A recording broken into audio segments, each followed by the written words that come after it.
ആതിര സ്വർണ്ണ നിക്ഷേപ തട്ടിപ്പിൽ പരാതിയുമായി കൂടുതൽ പേർ രംഗത്ത്. 300-ലധികം പരാതികളാണ് എറണാകുളം സെൻട്രൽ പോലീസ് സ്റ്റേഷനിൽ ലഭിച്ചത്.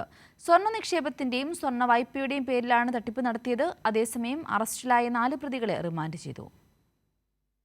9 മാസം നമ്മൾ വെച്ചിട്ടുണ്ടെങ്കിൽ നമുക്ക് പണിക്കൂലി ഇല്ലാതെ പിന്നെ GST മാത്രം കുറച്ച് കൊടുത്താൽ മതി എന്ന് പറഞ്ഞു. അപ്പോൾ പണിക്കൂലി ഇല്ലാതെ നിങ്ങൾക്ക് 9 മാസത്തിനുള്ളിൽ നിങ്ങൾ പറയണ ഏത് ഗോൾഡായാലും നിങ്ങൾക്ക് വാങ്ങിക്കാം എന്ന് പറഞ്ഞു. അപ്പോൾ ഞാൻ പല പ്രാവശ്യം ഇവിടെ 25 വർഷമായി ഇവരിങ്ങനെ സർവീസ് കൊടുക്കുന്നത്. ഞാൻ പല പ്രാവശ്യം പഴയത് വെച്ച് പുതിയത് വാങ്ങിക്കാറുണ്ട്. ആ ഒരു എക്സ്പീരിയൻസ് അനുസരിച്ച് ഞാൻ ഇത് കൊടുത്തു. സഫീറെ പോലെ നിരവധി സാധാരണക്കാരായ മനുഷ്യരാണ് സ്വർണ്ണ നിക്ഷേപ തട്ടിപ്പിനിരയായത്.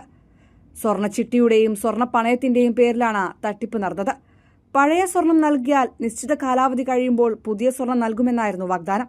തട്ടിപ്പറഞ്ഞിപ്പോൾ കൂടുതൽ പേർ പരാതിയുമായി രംഗത്തെത്തുന്നുണ്ട്. ഇവർ പറഞ്ഞ മാസം 2000 രൂപയുടെ സ്വർണ്ണക്കുറി ഉണ്ട്. അത് നിങ്ങൾക്ക് കൂടിയ ഒരു 24 കിട്ടുകയാണെങ്കിൽ 2000 രൂപ എക്സ്ട്രാ നിങ്ങൾക്ക് ബോണസ് ഉണ്ട്. അങ്ങനെ 26,000 രൂപ ഞങ്ങൾ അതും നിങ്ങൾക്ക് തരുമെന്ന് പറഞ്ഞു. ഇന്നിപ്പോൾ ഞാൻ കുറി അടക്കാൻ വരുമ്പോഴാണ് ഞാൻ അറിയണത് ഇവിടെ ഇപ്പോൾ ഇത് പൂട്ടി കിടക്കുകയാണ്. സംഭവത്തിൽ Athira gold MD RJ Antony, Jose, Joby, Johnson എന്നിവരെ സെൻട്രൽ പോലീസ് അറസ്റ്റ് ചെയ്തിരുന്നു. എറണാകുളം മുനമ്പം പള്ളിപ്പുറത്ത് പ്രവർത്തിക്കുന്ന സ്ഥാപനം ബാങ്കിൽ നിന്നും വൻതുക വായ്പയെടുത്തിരുന്നു. തിരിച്ചടവ് മുടങ്ങിയതോടെ ആതിര ഗോൾഡിന്റെ സ്ഥാപനങ്ങൾ കണ്ടുകെട്ടി. ഒരു മുന്നറിയിപ്പുമില്ലാതെ ഓഫീസുകൾ പ്രവർത്തിക്കാതായതോടെ ആളുകൾ പരാതിയുമായി എത്തി. 300-ലധികം പരാതികളാണ് ഇതുവരെ പോലീസിന് ലഭിച്ചത്. ആളുകളിൽ നിന്ന് വാങ്ങിയ പണം എന്തു ചെയ്തു എന്ന് കണ്ടെത്താനുള്ള ശ്രമത്തിലാണ് പോലീസ്.